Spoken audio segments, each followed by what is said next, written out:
Hi friends, welcome to my channel. ఇక జయదేవ్ నందన్ లక్ష్మితో సహా family members అందరితో ఇలా చెప్తూ ఉంటాడు. ముందుగా మిత్ర మనసులో స్థానం కావాల్సింది లక్ష్మికి మిత్ర మనసులో స్థానం కావాలి. లక్ష్మి మిత్ర ఒక్కటవ్వాలి అని జయదేవ్ నందన్ అంటూ ఉండగా మనీషా కోపంగా చూస్తూ ఉంటుంది. ఇక వెంటనే జాను కూడా అక్క బావ ఒక్కటవ్వాలి, వాళ్ళిద్దరి మధ్యలో వేరే వ్యక్తి లేకుండా పోవాలి అని అంటుండగా లక్ష్మి సంతోషంగా అందరి వైపు చూస్తూ ఉంటుంది. ఇక దేవయ్య అనే మనిషిని ఇలా అంటూ ఉంటుంది. జున్నుని లక్ష్మిని మిత్రకి దగ్గర చేయడానికి ఇంట్లో వాళ్ళందరూ విశ్వ ప్రయత్నాలు చేస్తున్నారు, మనం ఏదో ఒకటి చేయాలి అని అంటూ మిత్ర రూమ్ దగ్గరికి మనీషా దేవయాని వెళ్తారు. ఇక మిత్ర రెడీ అవుతూ ఉండగా దేవయాని మనీషాని ఇలా అంటుంటుంది, ఇరిటేట్ చేయకుండా ఇన్ఫ్లుయెన్స్ చేయి అని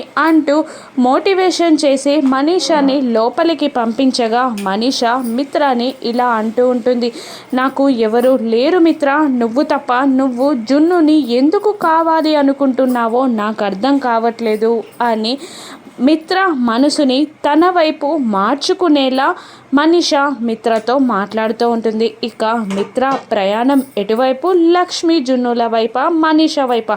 లక్ష్మి విజయం సాధిస్తుందా?